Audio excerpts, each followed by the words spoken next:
This week is CSA Week, the busiest time of year to sign up for a CSA, or Community-Supported Agriculture Share. A CSA share is like a subscription box to the freshest, most flavorful food your local farm has to offer. When you join a CSA, you invest in the farm at the start of the season, and in return, receive a share of the harvest throughout the growing season. Find your farm today using FairShare's interactive farm search map at csacoalition.org/farm-search. This is CityCast Madison. I'm Bianca Martin, and here's what Madison's talking about. Today, hearing from you. On Friday, January 30th, over 1,000 protesters marched from Library Mall to the state capitol as a part of the nationwide shutdown against federal deployment of ICE, Immigration and Customs Enforcement in Minneapolis. That Friday, I went to the Capitol with executive producer Haley Sperling to ask folks there why they came to demonstrate. Several people we spoke with were already listeners of the show that we did not know. Today, we're going to play parts of what folks were saying about this moment, and Haley's with me now to talk about that day and what we heard. Haley, hello. Hi, Bianca.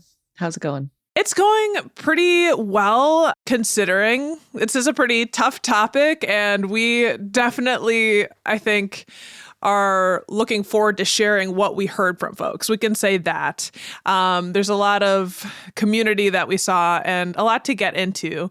And Haley, I just want to throw to you about that day. It was very cold. We made it out, and you left and got to the first part of the rally and went up State Street with everyone. Can you describe the scene that day and what you saw? And then eventually you saw me when we met at the state capitol. Yeah. So like you mentioned, the first part of this protest, it was sort of like a bifurcated situation where there was a rally going on at Library Mall, and a lot of that was spearheaded by UW-Madison, like student organizations. And so there were hundreds of students and, just Madisonians out on Library Mall hearing from speakers, calling for solidarity, calling out ICE practices, and really just kind of getting riled up there, showing in community. There were a lot of protest signs. Like I said, there were a lot of people. There was a lot of press. I saw a couple of good dogs that were out there. So that was fun. You mentioned it was cold. It was honestly so much warmer than the protests that I'd covered even earlier in the week. It was just like a week of protests here in Madison, kicking off the weekend that Alex Preddy was killed. And that was when hundreds of people, came out by the state capitol, and it was sub-zero weather. It was freezing cold. And then there was another demonstration later that week at Library Mall again. And now this was sort of the big shut it down day when everyone came out, businesses shut down. And I think a lot of this feelings and emotions were just brewing and people were ready to go. And it was a huge, huge showing. As I was waiting to leave and get out there, I saw a national news break that Don Lemon and 3 other Black independent journalists reporting on the church protests in Twin Cities were arrested. So that's what I saw leaving the house, which obviously didn't feel great. And we're talking about First Amendment rights and protesting just what is possible and what's happening right now. But I was grateful for is that we could be there and see so many people gathered and passionate about their community. I describe the scene as, very passionate, determined voices, loudspeakers and chants were going on. Like there's a lot of emotions and energy, and you could see your breath. Like it was kind of a scene, like it was foggy because there's so many people out in the freezing cold, and it really was giving your huddled masses yearning to breathe free. It was a scene, and people had things to say, and we're going to hear some of that now. Let's share some of the tape. The first voice that we're going to play, they actually heard me talking in the Capitol Rotunda, and they were like, CityCast Madison, and came on over. So let's hear from Cecilia. My name is Cecilia Cardenas. My parents taught me how to go to the protests. We've been protesting ICE since I was a baby, and I moved to Madison 10 years ago in 2016 for school. And I remember that I think it was that winter, there was a giant protest here. I'm originally from Beloit, so we have a lot of black and brown people there. And one of the biggest protests that I've ever gone to here in Madison was during one of the dairy farmer laws that they were going to pass. So they actually bussed us here from school. They let us all come to the protests. And so I've been really passionate about protesting since then. I'm the daughter of immigrants who came to this country 30 years ago, and I want to see our country do better for all of us, whether we're citizens, whether we're not. So that's really what motivates me to come out here. And I know that there's a lot of people that can't do that. There's people working, there's people that rely on the funds that they gain from their jobs. It just doesn't allow them to come out here. So me, I don't work on Fridays. I said, what else am I gonna do? I wanna be out here. I mean, even if I was working, I'd be out here. I'd probably take PTO. So I'm very passionate about all of this. And with everything going on, have you changed any of your behaviors or day to day, with all of the chaos in Minneapolis and talk about ICE potentially coming here? Have you changed your day to day at all? No, because I don't want to live in fear. My mom, a lot of times worries about me. She knows that I'm a brown woman. So she tells me, be careful, especially when I come to protests and things, make sure that you're being safe and that you're, covering up your face or whatever it may be. But I tell her a lot of times, I will not live in fear. I am a U.S. citizen, and I deserve to live like a U.S. citizen, and as do everyone. I don't think that we have to be U.S. citizens to have rights. But I am not going to allow this administration to make me feel like I have to stay home and I can't do the things that I love and be out and about in a city that I love. So powerful. I love that Cecilia is just I am a child of protest. She's like, this is what I do, and I'm coming out and I'm ready to fight for rights. And that she just had such a powerful statement about not living in fear and not letting people get in her way. And I think that's just so admirable. My parents have similar fears about, even me covering protests. They're like, are you going to be safe? What's going on? And, for what it's worth too, these Madison protests, there were police presences there in this demonstration. But again, the cops were really just sort of guiding protesters along, shutting down the streets. It was very, very calm and not at all, a place where I was really worried about being in my surroundings. So yeah, I thought Cecilia's takeaways were just so important and just a good reminder here. Just very brave. I mean, I certainly relate to her as a woman of color, and everyone, I think, was walking in with a sense that something bad could happen. That's always a possibility, but carrying around sort of the extra weight of even looking like potentially an immigrant in this country, even though what that looks like is all races, right? It just really stood out to me. And also her stature, she was just gumptious. She's gumptious, and she's like, I have the right to be, and I'm going to use what she's saying is my privilege. Her family saying, oh, be careful. And she's like, I was born here, and I am going to use that privilege in the way that I can and show up. So that was one of the people we talked to. I want to keep us moving and to keep hearing from folks that were willing to talk to us. This is another person who was at the ready to chat. My name is Jake Steele. Why did you choose to come to the protest today?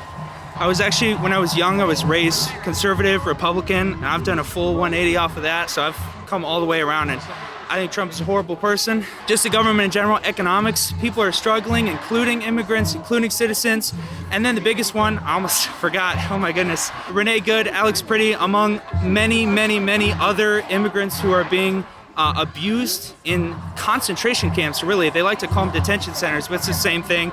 So just an abuse of human life. We've lost our humanity. The government is totally corrupt, and it needs to change in one way or another. I prefer dramatically. I don't even know what the answer to that really looks like, but it can't keep going like it is, that's for sure. I think a big responsibility to people is power of the purse. So just where I'm spending my money at and how I'm spending it, keeping myself educated. That one can be really difficult to do. AI and the groups in power have worked really hard to keep the truth away from us. It's not something that's easy to come by. So I'm working really hard with that one. Well, can I ask before I let you go, is anything giving you hope right now? It's tough to find that, for sure. For sure. Seeing all these people come out is great, and all sorts of ethnicities and races of people and different groups, LGBTQ, straight, even people who stand for different economic policies and different parties. That's such a big thing. There can't be blue or red or left or right anymore. We have to stand up and protect people. We all bleed the same color blood. Jake said so many different things in that it's hard to pinpoint one thing to respond to. But one of the things that stood out was just how much he's trying to educate himself in a time of misinformation, in a time where AI can hallucinate and tell people fake things, in a time when you don't know if the federal government is lying to you about what's happening on the ground. And him just really charged up. I mean, you could also hear the scene really well in that clip of the chanting that was happening while people were talking, and he was fired up. I have goosebumps remembering that moment. Yeah, I think it's just so clear that he's so invested in making a change and being part of the change. And that's really encouraging here. You know, him saying, like, I grew up conservative and now I'm learning on my own. Like, what do I actually believe? And also him noting, too, the power of the purse. Like, we are voting every single day by how we spend our money. And it is on us to be mindful of that and support the organizations that we want to support. And again, yeah, shout out to Jake for taking this onus upon himself to find good resources, find accurate information, and again, willing to have a moment of self-reflection, right? And willing to change your mind. It's huge, and that's hard.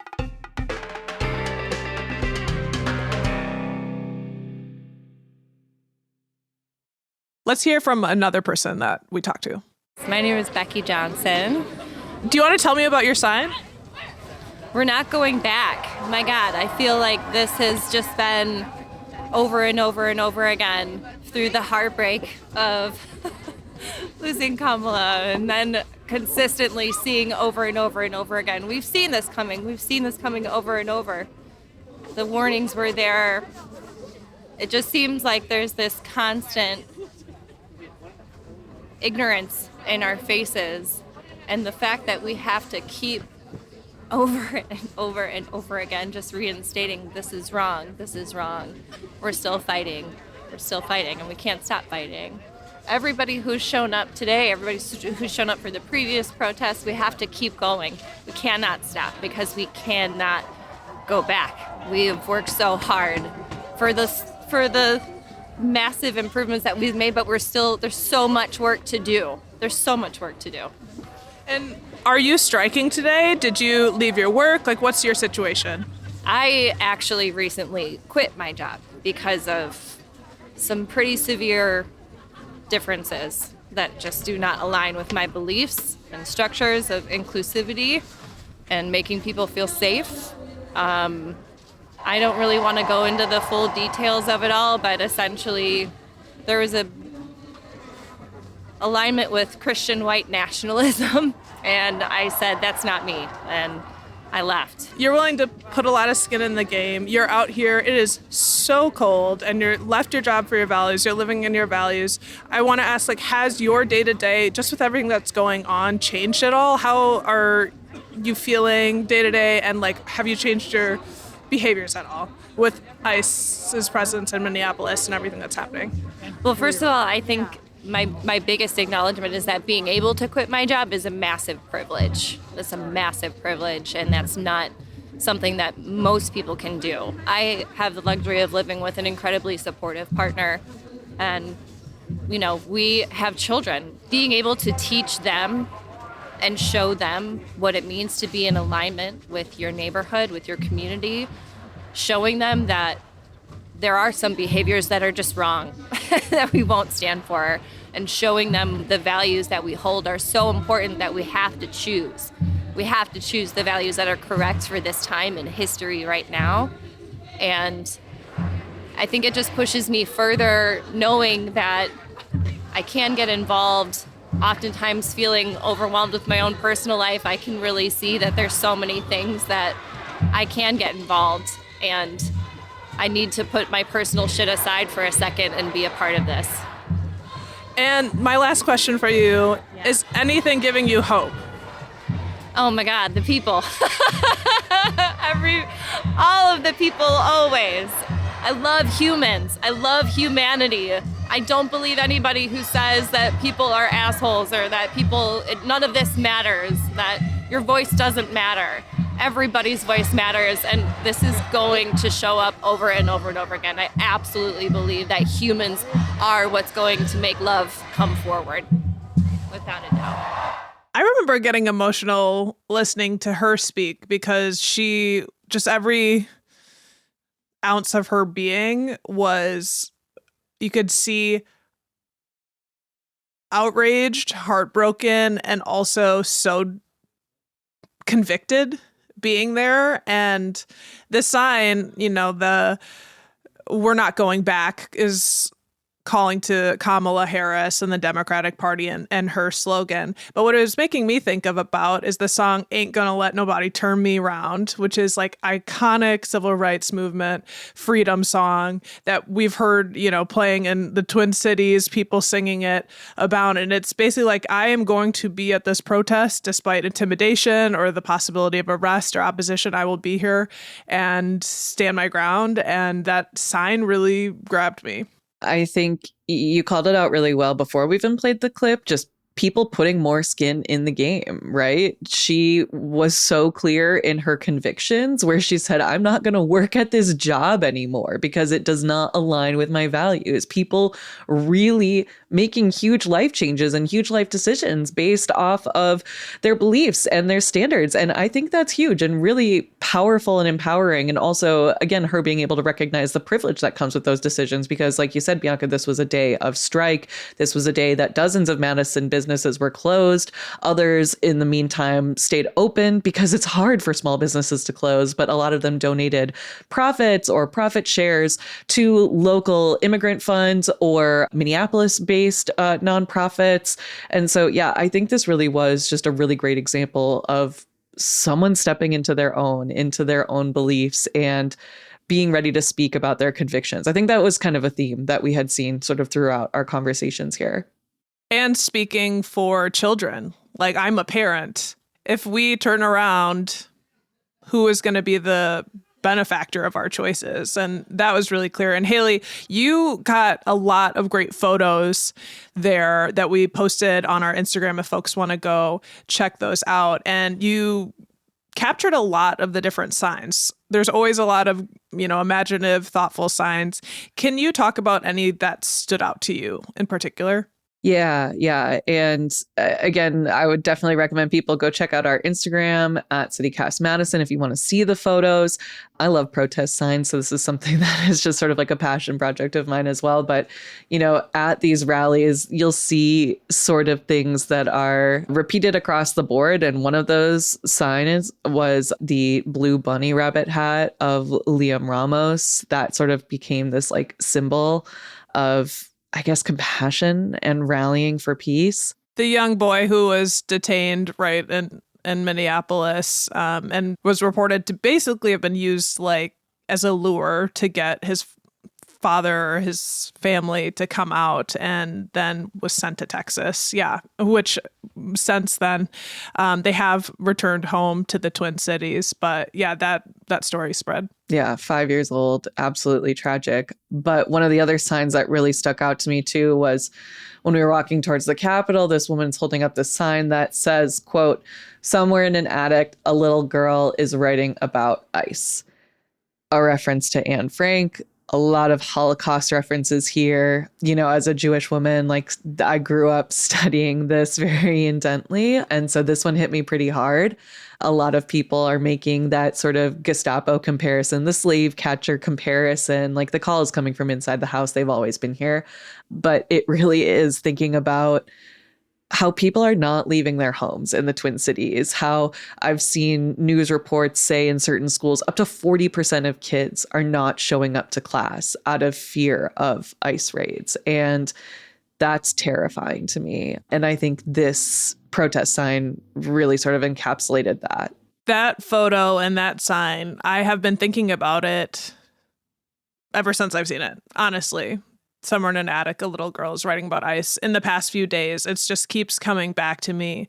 And including when I've seen folks who have their face covered, who look like they could be a part of the immigrant community. You don't know, but people not feeling safe to be outside. It's very, very upsetting. And like you said, this has a historical context. And it makes me also think about when I attended the No Kings rally as CityCast Madison and looking to cover and hear what was said late last year in October, and former Wisconsin Dem Chair Ben Wickler told a story about a man who was enslaved, Joshua Glover, back in 1854, who escaped from the South, came up to Racine, Wisconsin, and then the slave master basically came to collect him as a part of the Fugitive Slave Act of 1850. He had the right to do that. That was a legal course of action in the United States. Slavery was legal. And the people in Racine said, not today. Abolitionists came and knocked down the door of the jail cell and freed Joshua Glover, who eventually, over time through the Underground Railroad, which, by the way, was not a railroad, was people and abolitionists along the way who let folks live in their houses, things that we're seeing today. He eventually got free to Canada, but that was a group of Wisconsinites who said, not our neighbors. You're not going to come here and take our neighbors. That's not happening. And I've just been thinking about that a lot and the through lines in history, that this isn't an unprecedented time. And in similar ways, I think a lot of people feel like these actions are abhorrent and it's unconscionable. And one of the ways you can fight back is using your freedom of speech rights and being out and speaking about what you believe in. So there's a lot of power.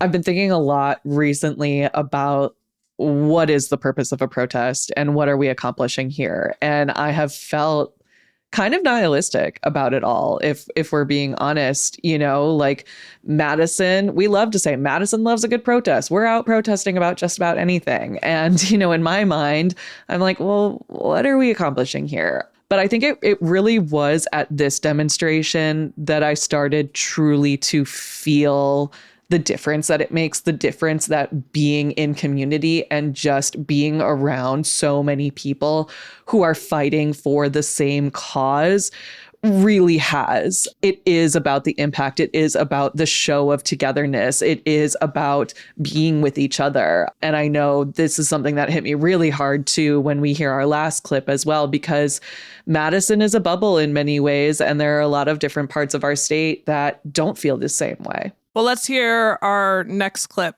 If you could share your name with me. Sarah Winkler. So I am in Fond du Lac, Wisconsin, and we have been doing protests for the first time ever. I've never protested before, and I've already been to 4 now. And had some discouraging sides yesterday when we were at our Thursday protest, and wanted to make sure. I'm a mother with two boys, and I needed to make sure they saw some camaraderie today. And that our voice is here, and then I wanted my boy to feel that today. I brought my oldest, because this is not okay. Nothing about this is okay, and they're making it feel as though we're wrong, and we're not. We can't put up with this, and I'm raising boys, and I'm gonna raise them to do better. Can I ask if you're willing to share what you saw or what happened yesterday? We normally are fine with our protests, and we're very peaceful. And I had a gentleman, we kind of went away from a little bit more aggressive protesting on one side. You can tell people are getting more angry, that they're seeing that their opinions in their little town are not, I don't know, they're just getting upset about it. And I had a gentleman approach me from the side to try to start something with me. And I had to put him in his place because I'm a mother, but I am a woman. And you do not come up on a woman when I don't know you. And so I had to definitely let him know that, but there was just a disregard for my own rights in that moment. My name's McKinley Winkler, and I may be small, but I'm not stupid. Like, this is really wrong. and this just isn't right. And we've seen bad things, but this is really, really, really, really bad. What is giving you hope right now? Is anything giving you hope? I have hope that actually more parents stand than I thought in my town too. They're coming to and more people just have decided to step up and to call this out more than I thought, especially being in a Christian environment too. I need to see it and I haven't been. And it's important, very much so, raising white boys. They will know what is being lied all about. I can't even justify how much we're being lied to right now. And I think today he feels, even my son, feels super encouraged, like he's never felt this before. So he got to feel that today, which was You amazing. feeling hopeful? Yeah, I am feeling hopeful. I've never seen this much people like doing this because we've only had a little small community of protesting, and normally a lot of people don't like it in the cars, but now seeing this, it gave me hope. So yeah.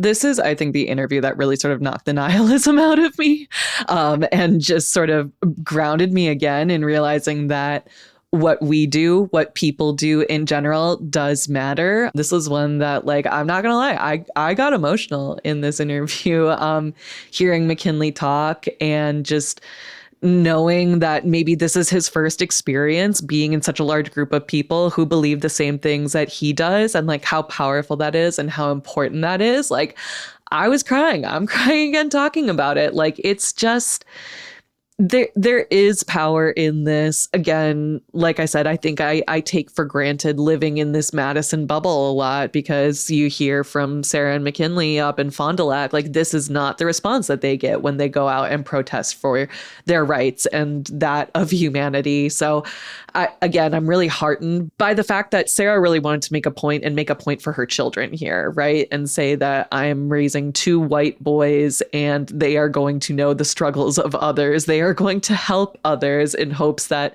other people will want to help them too. And that's just so important. I think the theme amongst parenting here throughout this conversation and the past interview with Becky as well was also something that really, really resonated with me. I'm not a parent at all, but it gives me hope. Yeah, and seeing his face full of joy, this kid, and it, to me, my emotional reaction in the moment was pride. And no matter where you stand on the issue, it was pride of people standing with their back straight up. And also this young kid saying, might be small, but I'm not dumb. Like, I know the difference between right and wrong. And when we're seeing people being killed in our streets, like, there are some things that are black and white, and we don't have all the details, but we saw the footage. So to then see you, because you started, crying, and I was like, okay, this is our moment. I put my arm around you, and everyone was huddled together. It really was huddled masses, and people's breath was creating a fog around us, and it was quite a moment to be seen. I'm glad, Haley, that you and I got out there. There was a lot more tape that we didn't share just because of time. That said, we know that y'all in our audience are engaged on this issue, or at least a lot of you are. We got dozens of questions in about ICE, and if ICE came to Madison, what would that look like for this community? What would we do? We are still thinking about how we can best cover this moving forward. But if this conversation provoked any thoughts or questions for you, we really want to know them. So if you could give us a call, leave us a voicemail at 608-318-3367, that would be very welcome. And Haley, I just want to say that I'm grateful that you and I went out together. I know right before walking out the door, I saw that national news story about journalists being arrested for covering the news. And it's a moment where we wanted to be there. And I'm glad that we were, even though the wind chill had people's toes freezing. Yeah, I'm glad we were there. I'm glad it was such a strong showing in Madison. And I never take for granted the fact that people are lending us their voices when they give us these interviews. So I'm very thankful for that as well. And all the folks who are, again, willing to stand up for their convictions, whatever they might be. And thanks for talking about it today. Yeah, no, I'm grateful to have this space to reflect.